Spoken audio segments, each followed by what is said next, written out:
Hello, this is Mark Holmes, the Senior Editorial Director of Via Satellite. Delighted to have another Thursday morning conversation with you today. And we're welcoming Omar Qaise, who's the founder and CEO of OQ Technology. Omar, how are you doing today? Hi, Mark. I'm doing great. And thank you again for hosting us on your show. I'm really happy to be here. We're happy to have you here, Omar. So OQ Technology, I mean, we've seen lots of exciting press releases from you recently, and we'll dig into some of those a little bit later.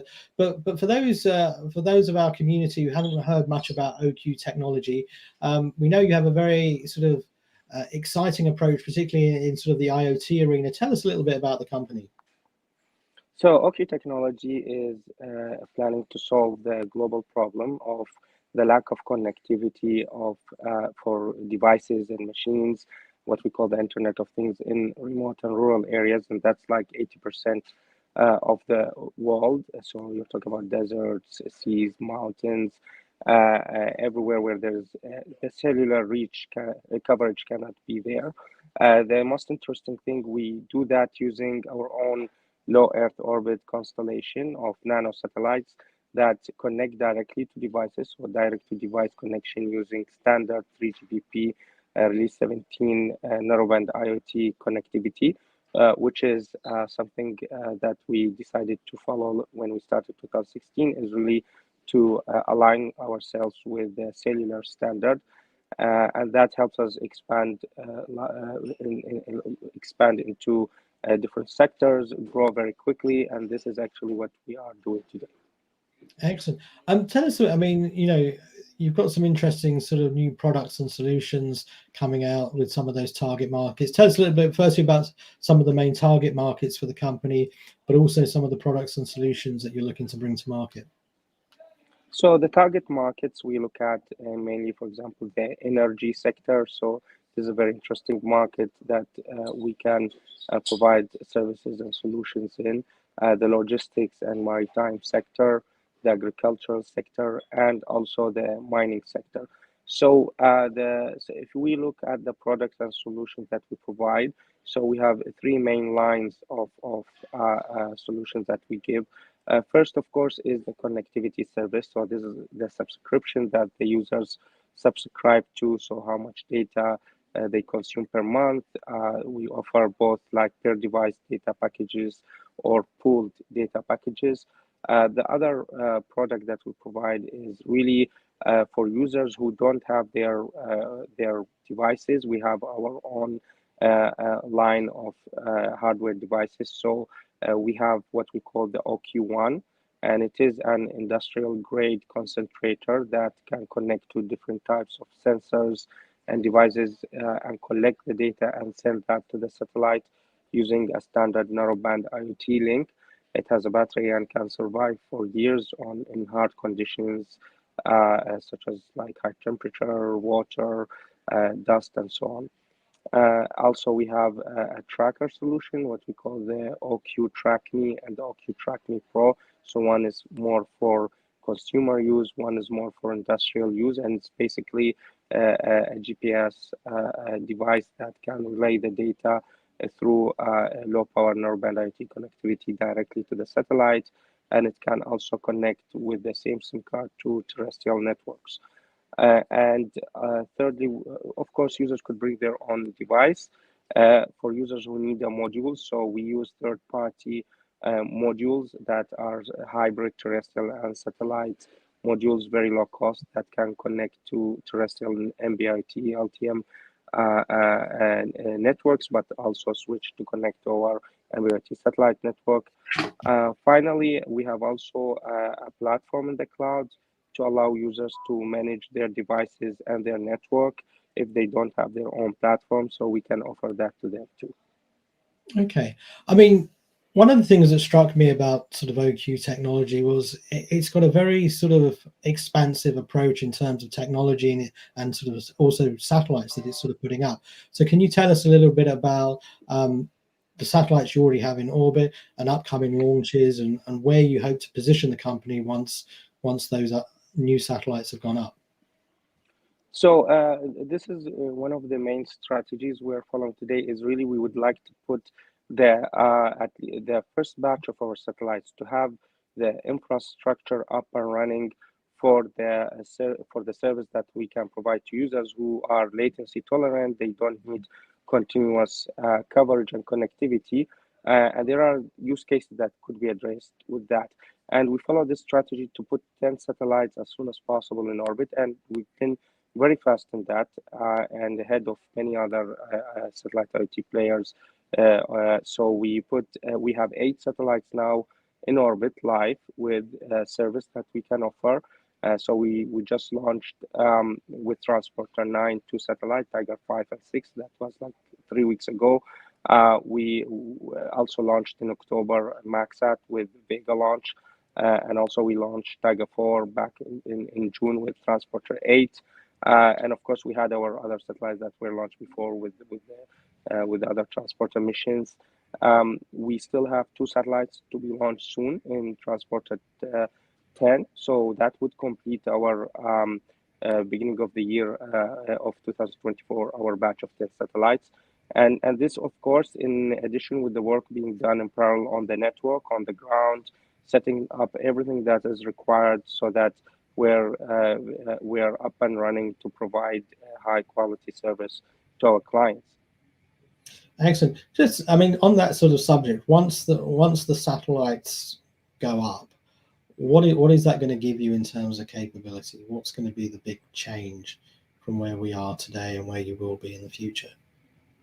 So, what this will give us first the capability to provide global coverage of like 4 to 6 passes per day in any region for users to connect. So we can guarantee certain level of service to our users.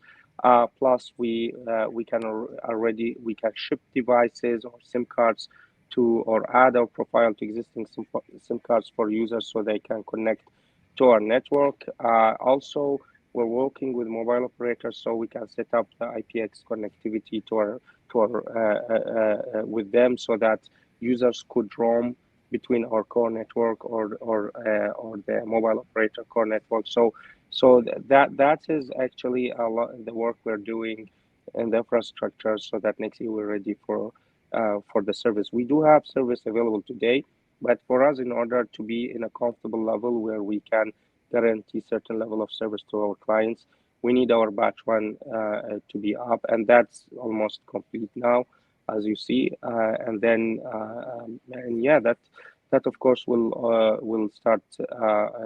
We are already a commercially successful company. We are already generating revenue, but with that service, we will have a multiplier effect on our recurring revenue. Plus, we will be then looking into expanding that constellation later to get into the next level, where we can address more use cases with larger number of satellites. No, I mean, it's very exciting. Before we get to some of those use cases and some of the deals you've done this year, I mean, you're clearly competing in some very lucrative parts of the market, whether it's oil and gas, telcos, mining. I mean, these are being targeted by a lot of satellite players. What do you think will give sort of OQ technology an edge? Why are you so confident that you're going to, generate even more revenues than what you are now? So I think being aligned with the standard, this will enable the economies of scale anywhere in the world, because a lot of users now are trying to steer away from the non-standard proprietary solutions because they are looking more for low cost in terms of hardware, global connectivity, being able to roam with terrestrial networks, and that's actually opening up a lot of opportunities with the direct-to-device connectivity today that we see. I mean, you see like now with the direct-to-mobile phones, direct-to-IoT devices. So that alignment with standard will, I believe, is giving an edge to OQ and other companies who are trying to access this field to disrupt the traditional market of satellite connectivity with with enterprise users. Of course, the broadband and all the other solutions will have their place, but there are a lot of use cases that that are more IoT relevant and can be enabled by using a dedicated infrastructure for low power IoT communication, and also with a standardized solution that could be used anywhere in any part of the world with any hardware.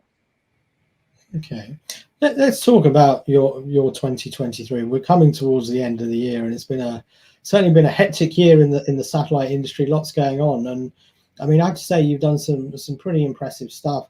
Let's start with a couple of the companies you're working with, Aramco and Telefonica, one of the world's biggest, if not the biggest, oil company, and also one of the world's biggest telcos. Tell us a little bit about those partnerships and the significance of those.